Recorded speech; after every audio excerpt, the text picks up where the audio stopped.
तीसरे बूढ़े और उसके खच्चर की कहानी। दैत्यराज की आज्ञा मिलते ही तीसरे बूढ़े ने अपनी कहानी बताना शुरू की।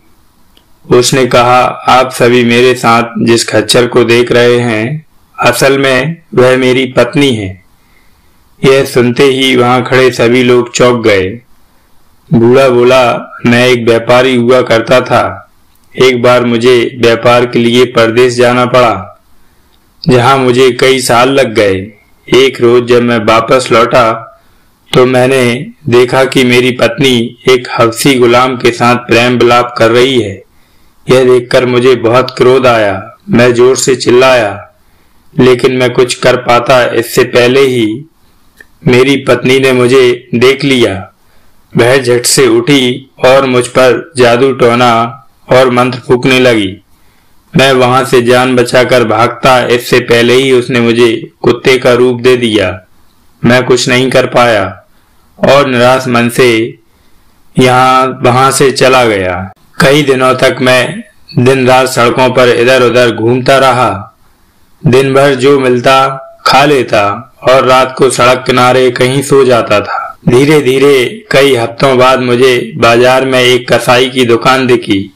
मैंने वहां जाकर फेंकी हुई हड्डियां खाना शुरू कर दी। एक दिन मैं कसाई के पीछे पीछे उसके घर जा पहुंचा। मुझे देखते ही कसाई की बेटी दौड़कर पर्दे के पीछे चली गई। उसके हड़बड़ाने का कारण पूछने पर उसने अपने पिता से कहा, मैं अनजान पुरुष के सामने नहीं आऊंगी। कसाई हैरान हो गया। उसने चारों ओर देखा और हैरानी से पूछा, यहाँ अनजान पुरुष कौन है भला? इस पर कसाई की बेटी ने कहा, जिस कुत्ते को आप साथ लाए हैं वह असल में एक पुरुष है जो कुत्ते के वेश में घूम रहा है। इतना कहकर उसने मुझ पर कुछ मंत्र फूंका, जिसके बाद मैं अपने असल रूप में आ गया। मेरे पुरुष वेश में आते ही लड़की फिर पर्दे के पीछे छिप गई। मैंने हाथ जोड़ लिए और अपनी पूरी कथा सुनाई। कुछ देर मैंने कसाई बेटी से कहा, हे भगवती, आपने मेरे असल रूप में मुझे लौटाकर मुझ पर बड़ा उपकार किया है। मैं आपसे एक विनती करना चाहता हूँ।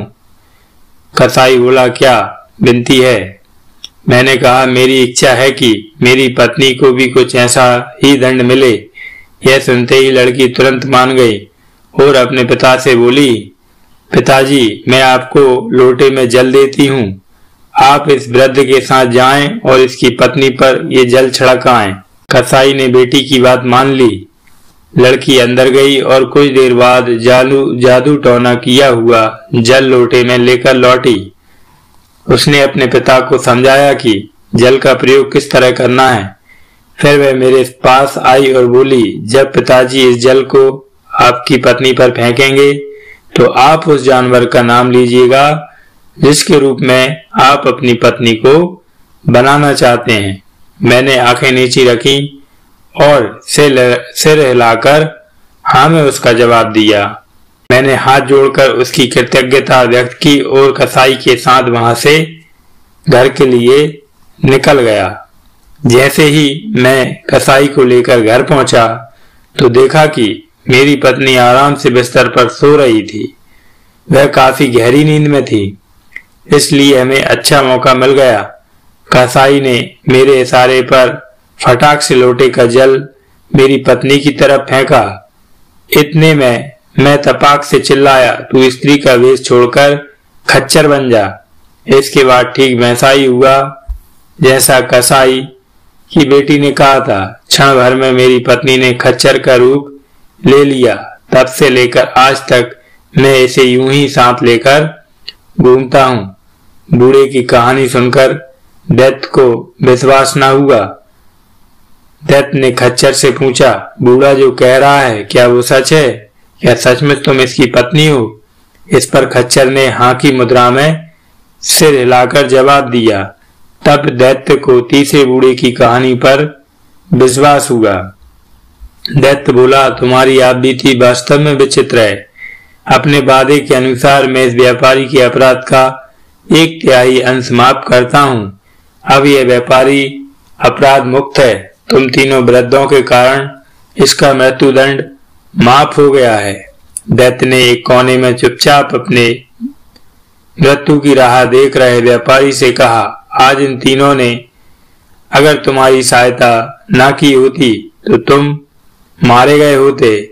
इन तीन बुजुर्गों के कारण तुम्हें जीवन दान मिला है। अब तुम इन तीनों के प्रति अपना आभार प्रकट करो।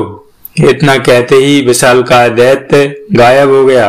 उसके जाते ही व्यापारी तीनों वृद्धों के चरणों में गिर पड़ा। व्यापारी फूट फूट कर रोने लगा और बोला, आज आप तीनों नहीं होते तो अब तक मैं परलोक सिधार चुका होता। आप सभी का कोटि कोटि धन्यवाद।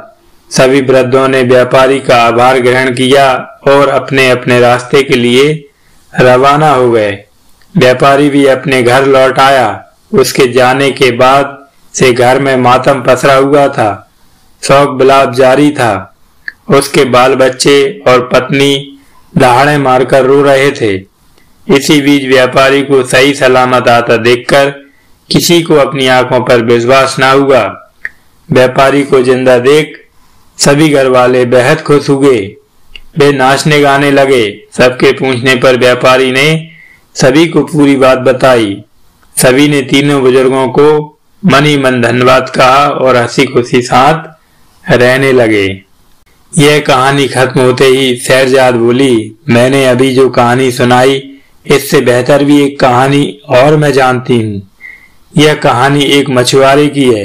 यह सुनते ही छोटी बहन दुनियाजाद बोली, दीदी अभी रात बाकी है, आप इस कहानी को भी सुनाइए। वहां बैठे बादशाह शहरयार ने इस पर कुछ नहीं कहा, वे चुप रहे। इतने में शहरजाद खुद ही बोल पड़ी, यह कहानी बादशाह को भी खास पसंद आई, मुझे इस बात का भरोसा है। यह सुनते ही बादशाह शहरयार ने शहरजाद को कहानी सुनाने की अनुमति दे दी। अब शहरजाद ने बादशाह को कौन से मछुआरे की कहानी सुनाई। वो कहानी क्या थी? क्या मछुआरे की कहानी बादशाह शहरयार को पसंद आई? इस कहानी को आगे सुनने के लिए अगले भाग को जरूर देखें। और यदि चैनल को सब्सक्राइब नहीं किया है तो सभी श्रोता साथियों से निवेदन है चैनल को सब्सक्राइब जरूर कर लें।